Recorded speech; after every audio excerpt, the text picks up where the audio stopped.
comment ces vaccins sont testés? Est-ce que vous avez des informations sur comment ils sont testés et comment sont recoupées les informations pour prouver leur efficacité?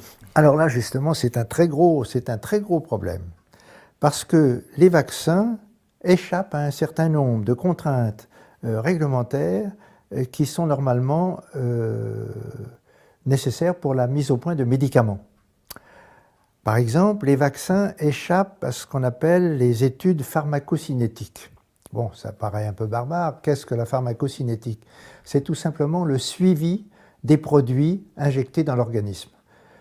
Pour un médicament, par exemple, bon, vous prenez un médicament pour le cœur ou la tension artérielle, des choses comme ça, eh bien, dans sa préparation, ce médicament va être suivi dans l'organisme. On va voir où il est, comment il est éliminé, ou comment il est fixé dans certains tissus, comment il est transformé par certains organes, en particulier par le foie, etc. Eh bien, pour les vaccins, ces études de pharmacocinétique ne sont pas requises. Si vous allez sur Internet, vous tapez Google, vous tapez simplement pharmacocinétique du vaccin et vous mettez le nom du vaccin, vous arrivez à trouver ces études ne sont pas requises pour la fabrication du vaccin. La réponse tient en une ligne. Mais c'est bien embêtant parce que si on avait fait ces recherches, eh bien on aurait su, par exemple, que l'aluminium, dont on parle beaucoup en ce moment, lorsqu'il est injecté dans l'organisme, bon, une partie est éliminée, mais une partie reste sur place, là où a été faite l'injection, et une partie circule et peut pénétrer dans le cerveau. Et une fois qu'il a pénétré dans le cerveau, il n'en ressort plus. Et ça entraîne des troubles connus aujourd'hui sous le nom de myofasciite à macrophage. Eh bien, si on avait, dès le départ, fait une étude pharmacocinétique, on aurait pu voir ce que devenait l'aluminium dans l'organisme. Or, on ne le savait pas jusqu'à ce qu'on détecte ces nouvelles maladies. Il n'y a pas très longtemps, hein, ça fait une quinzaine d'années environ, que l'on les a découvertes et qu'on a fini par comprendre que c'était dû à l'aluminium qui était fixé dans certains tissus et en particulier dans le tissu nerveux. Et ces maladies, donc c'est des maladies neurodégénératives Pas forcément enfin, disons, ce sont des maladies qui ont des manifestations musculo-articulaires, hein, une grande faiblesse musculaire, des douleurs articulaires et puis des problèmes de concentration. Donc les gens qui sont affectés par cette maladie ont des problèmes de concentration. Et est-ce qu'on a des études qui tendent à essayer de démontrer combien de personnes qui ont été exposées au vaccin, ou en tout cas à de l'aluminium, possèdent ces troubles? Oui, oui, bien entendu. Oui, oui. Il y a des études qui sont faites, qui sont suivies dans plusieurs hôpitaux, en particulier dans les hôpitaux parisiens. Je crois que c'est l'hôpital Henri Mondor à Paris. Vous avez une équipe de chercheurs, professeur Guérardi, professeur Autier, qui étudient ces maladies.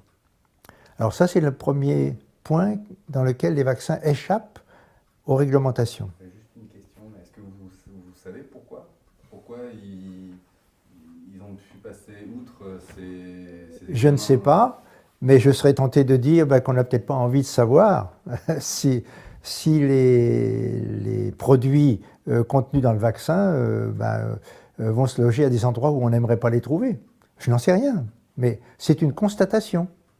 C'est une constatation, il n'y a pas de pharmacocinétique pour les vaccins. Ça, c'est le premier défaut.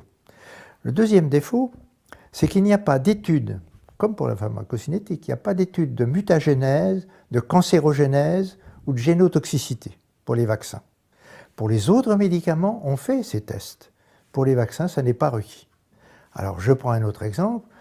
Le Gardasil, dont on a beaucoup parlé aussi récemment, qui est un vaccin dirigé contre l'infection des voies génitales féminines par les papillomavirus, eh bien, pour ce Gardasil, il n'y a pas de test de reprotoxicité, de test de mutagénèse, etc.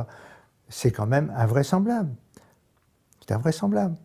Alors, un troisième critère auquel les vaccins échappent, ils échappent au véritable placebo.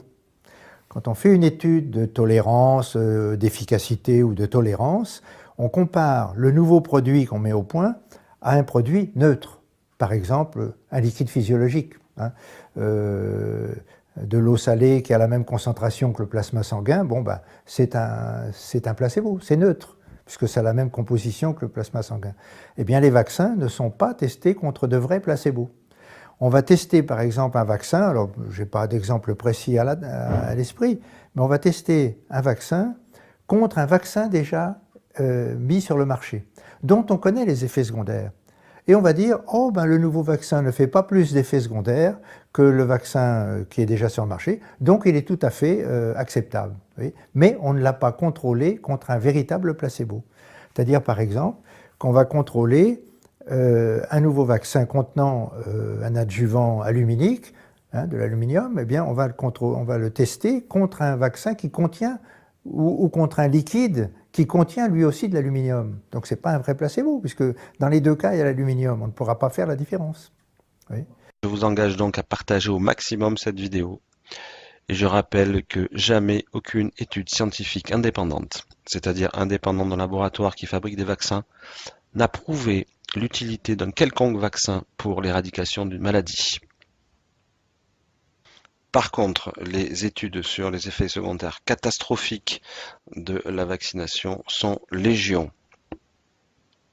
Aujourd'hui, il n'y a plus le choix. Avec cette loi, soit nous acceptons de vacciner nos enfants et devenons complices d'un crime contre l'humanité, soit nous disons non et devenons hors la loi.